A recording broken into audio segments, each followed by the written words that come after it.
बिहार में पहले चरण के मतदान के बाद बम्पर वोटिंग देख प्रधानमंत्री इतने क्यों बौखला गए हैं कि वो खून की नदियों वाली भाषा पर उतर आए हैं, गोलियां जलाने जैसी बातें बोल रहे हैं, गाली गलौज वाली भाषा पर आ गए हैं। दोस्तों, बड़ा हुआ मतदान अपने आप में बहुत सारे संकेत लेकर आया है। कोई इसको एनडीए के पक्ष में बता रहा है, कोई इसको महागठबंधन के पक्ष में बता रहा है, लेकिन प्रधानमंत्री मोदी की आज की रैली बहुत सी ऐसी चीजें साफ कर गई जिसका अंदेशा पीएम को बिल्कुल नहीं था। दोस्तों, आज की रैली में मोदी ने अपने भाषणों में जिस तरह से आरजेडी, मुख्यतः आरजेडी को निशाने पर लिया और तेजस्वी यादव को निशाने पर लिया, ये बताता है कि क्या प्रधानमंत्री को भी इस बात का डर है कि वाकई में आरजेडी की सरकार आ सकती है और तेजस्वी बन सकते हैं मुख्यमंत्री। दोस्तों, प्रधानमंत्री नरेंद्र मोदी ने औरंगाबाद में चुनावी रैली को संबोधित किया सेकंड फेज की वोटिंग के लिए। इस बीच एक और दिलचस्प चीज जो उनके भाषण में मैंने नोटिस की वो ये कि इस बार उन्होंने नीतीश कुमार का नाम पिछले अपनी तमाम रैलियों के बनस्पत ज्यादा लिया। आज मैंने आपको एक खबर भी दिखाई थी जिसमें मैंने आपको बताया था कि बीजेपी दफ्तर में नीतीश कुमार के बड़े बड़े पोस्टर्स लगने शुरू हो गए हैं जो अब तक नहीं लगे थे।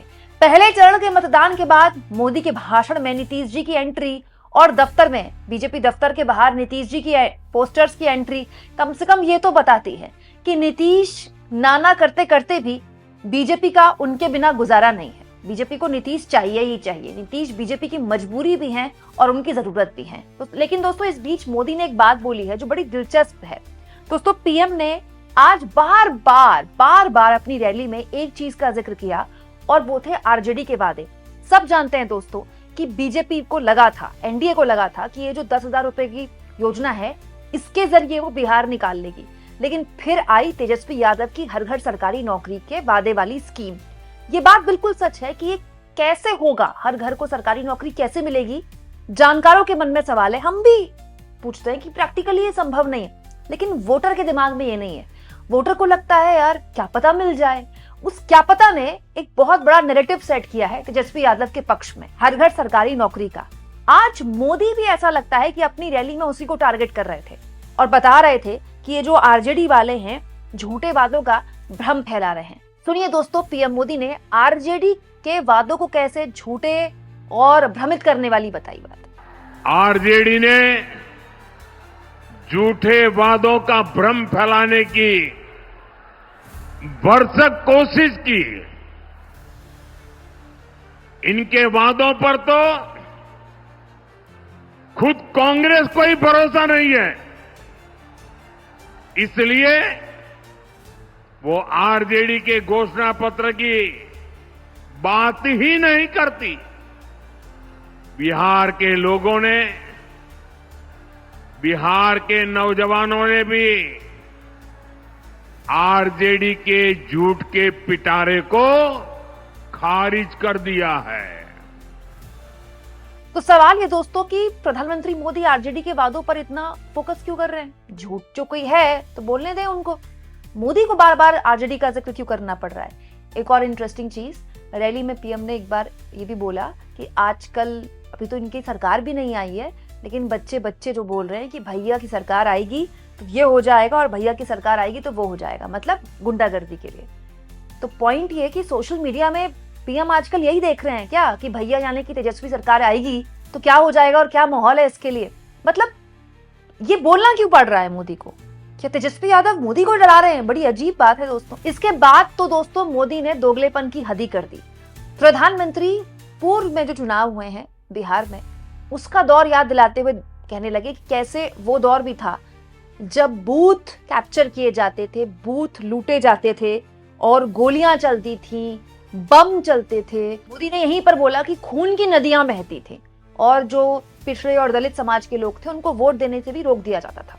कल बिहार के हर गरीब, दलित, मां दलित, पिछड़े, अति पिछड़े, सबने बिना किसी रोक टोक के वोट डाला है।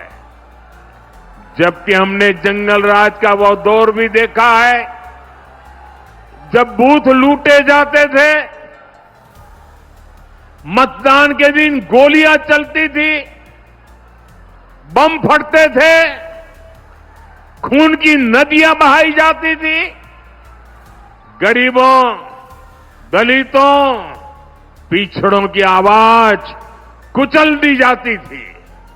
साथियों, जंगल राज के गुर्गे साजिश तो अभी भी बहुत कर रहे हैं। दोस्तों, बात तो वैसे ठीक बोली मोदी ने, गलत बात नहीं बोली। ये एक चरित्र बन गया था और ये केवल बिहार में नहीं होता, उत्तर भारत के कुछ और राज्यों से भी खबर आती थी, लेकिन बिहार से बहुतायत आती थी। तो ये भी रीजन था कि नक्सलवाद भी बहुत बड़ा रीजन था। लेकिन दोस्तों, पीएम मोदी को आज इस दौर का जो अलग लेवल का बूथ कैप्चरिंग का खेल चल रहा है वो नहीं दिखाई दे रहा। कल का पूरा सोशल मीडिया भरा हुआ है। मोदी जी, आप तो सोशल मीडिया में बहुत एक्टिव रहते थे, अगर वो नहीं देख पा रहे हैं तो कुमकुम बिलवाल के चैनल में जाकर कुछ ये वीडियोस देख लीजिए। मैंने आपको बताया है दोस्तों कि कई ऐसे इलाके जहां पर आरजेडी का स्ट्रॉन्ग वोट बैंक रहता है, बकायदा उन लोगों ने वीडियोस बना बना के वायरल की है।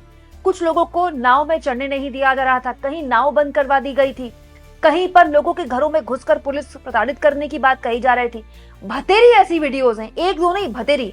हालत ये हो गई कि आरजेडी को बीच चुनाव हेल्पलाइन नंबर तक जारी करने पड़ गए। बार बार आरजेडी द्वारा ये आरोप लगाए जा रहे थे कि बिजली काट दी जा रही है उन बूथों पर, या फिर वोटिंग स्लो कर दी जा रही है जिन बूथों पर आरजेडी का स्ट्रॉन्ग होल्ड है, आरजेडी का वोटर आता है। तो ये बात सच है बिल्कुल कि बिहार में एक दौर होता था जहां बूथ कैप्चरिंग होती थी, लेकिन एक दौर आज का भी है जहां खुलेआम ना केवल अजीबोगरीब ऐसी स्थितियां देखने को मिली जहां पर बड़े लेवल पर लोगों की ये शिकायत थी। कई लोग पोलिंग बूथ पे गए, उन्होंने कहा उनको वोट देने नहीं दिया गया। कुछ महिलाओं की वीडियोस भी सोशल मीडिया में वायरल हुई, उन्होंने बताया कि हमारे पास डिजिटल कॉपी थी, डिजिटल स्लिप बीएलओ ने दी थी, लेकिन यहाँ आकर पता चला कि हमको वोट नहीं डालने दिया जा रहा। और ऐसी 2-3 वीडियो नहीं थी, भतेरे ऐसे लोग मिले लोगों को, पत्रकारों को बिहार में। तो दोस्तों, हमारे मोदी जी तो अलग ही हैं। तो 20 साल पीछे की बात करते हैं या 20 साल आगे की बात करते हैं, आज जो हो रहा है उस पर बात क्यों नहीं करते? हालांकि पीएम के इस भाषण से एक बात तो साफ हो गई, जितना जिक्र वो आरजेडी का कर रहे थे, अब उनके भाषणों में राहुल गांधी का जिक्र कम हो गया है, आरजेडी का बढ़ गया है। क्या तेजस्वी यादव मोदी को डरा रहे हैं?